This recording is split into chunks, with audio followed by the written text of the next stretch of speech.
안녕하세요. 육엄마, 육아빠들과 함께하는 육아가는 기자비 영양엄마 강희TV입니다. 만나서 반갑습니다. 이번 영상에는 여름철 질병 수족구에 대해서 이야기해볼까 합니다. 수족구, 낯설지 않은 단어인데요. 뉴스나 가까운 지인들을 통해 아기를 키우면서 한 번쯤 들어봤던 감염병입니다. 보통 수족구병은 봄철에 증가하기 시작하는데요. 대개의 경우에 여름까지 유행하며 5세 미만의 아이들에게 볼 수 있는 질병입니다. 4월 말이나 5월 정도부터 시작해서 6월 말이나 7월까지 유행하는 대표적인 역류와 감염병입니다. 수족구병이란 무엇일까요? 수족구병은 수포성 발진을 일으키는 바이러스 질환인데요. 수족구, 한자 뜻 그대로 손, 발, 입안에 물집이 잡히는 병인데요. 면역체제가 아직 미숙한 10살 미만의 어린이에게 발생하나 보통 5세 미만의 아이들에게 잘 걸립니다. 하지만 유행 시기에는 수족구병에 걸린 적이 없는 청소년과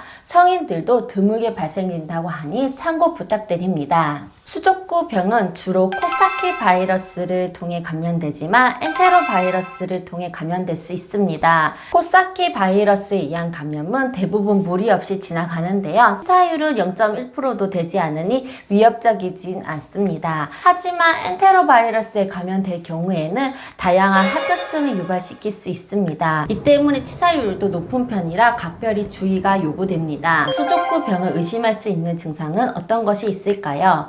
후 3일에서 5일 정도 잠복기가 지나며 미열, 식욕부진, 콧물, 인후통 같은 초기 증상이 나타납니다. 수두와 증상이 비슷하지만 수두는 물집이 주로 몸통에 생기는데요. 수족구병은 주로 손이나 발, 입안에 생기는 차이점이 있습니다. 입안의 인두는 발적되고 혀와 볼 전방, 후두, 인두, 구개, 잇몸과 입술에 수포가 나타날 수 있는데요. 그리고 발진은 발보다 손에 더 흔하다고 합니다. 손바닥과 발바닥보다는 손등과 발등에 더 많이 나타나며 3mm에서 7mm 크기의 수포성 증상이 보입니다. 엉덩이와 사타구니에도 발진이 나타날 수 있고 엉덩이에 생긴 발진은 대개 경우 수포를 형성하지 않는데요. 하지만 발진은 가려움을 동반되기도 하고 누르면 약간의 통증을 느끼기도 합니다. 하지만 대부분의 수포는 일주일 정도 지나며 오전이 보입니다.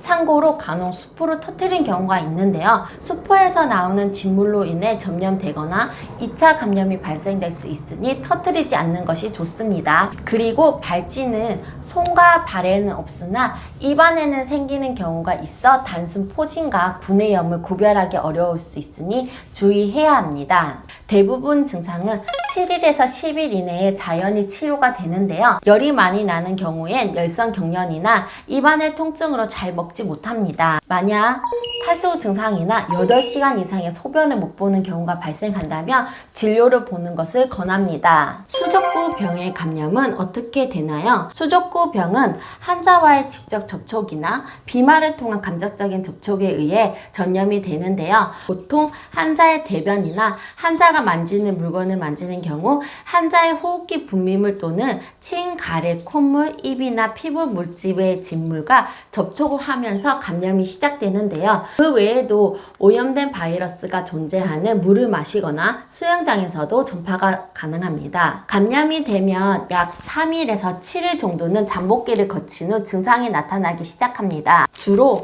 가정이나 보육시설, 놀이터, 병원 등 소아가 많이 모이는 장소에 감염이 많이 되고 있는데요. 특히 매우 강한 점령력을 가지고 있으니 놀이방이나 어린이집에서는 집단 감염을 주의하셔야 합니다. 우리 아기가 수족구병으로 진단받았는데 어떻게 해야 하나요? 수족구병은 백신이 없는 감염병으로 국가에서 관리 감독하고 있는 지정 감염병의 하나이기 때문에 자가격리 처분 대상입니다. 어린이집, 유치원, 학원 등에 보내지 않는 것이 좋습니다. 수족구의 치료 방법은 어떻게 되나요? 수족구병은 근본적인 치료법은 아직 없는데요. 그때그때 나타나는 증상에 맞춰 치료를 하고 있습니다. 열을 동반하며 해열 진통제로 증상을 완화시키고 탈수 현상 발생 시 수분 보충을 지속적으로 해주는 것이 필요합니다. 만약 입안의 궤양으로 입으로 섭취가 힘들게 되면 탈수가 심하게 발생할 수 있는데 이럴 경우에는 수액을 3일 동안 치료를 동반하는 것을 권장됩니다. 그리고 따뜻한 음식보다는 찬 음식을 먹이는 것이 좋다고 하는데요. 설사가 없다면 아이스크림을 먹이는 것도 상관없다고 합니다. 또한 매운 음식, 신 음식은 통증을 유발시키는 만큼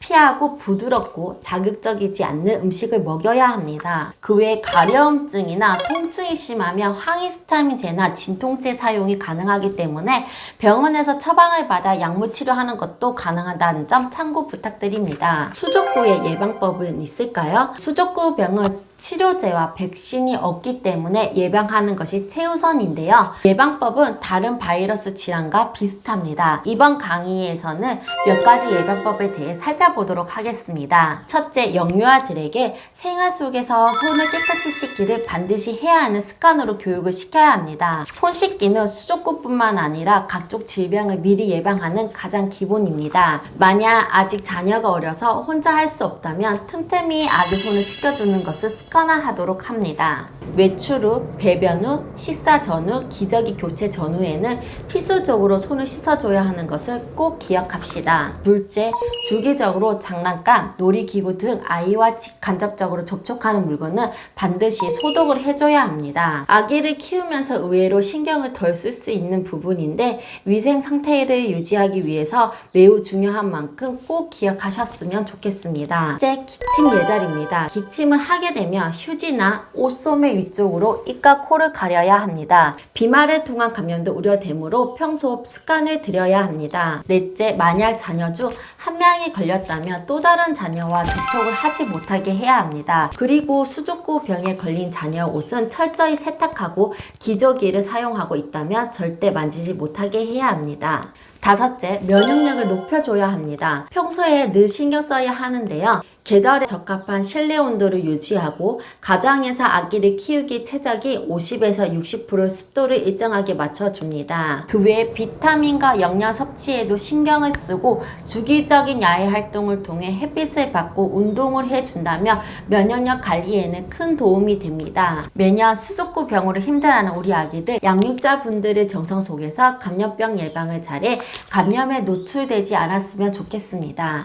이번 영상은 여기까지인데요. 그럼 구독, 좋아요, 알림 설정 부탁드립니다. 감사합니다.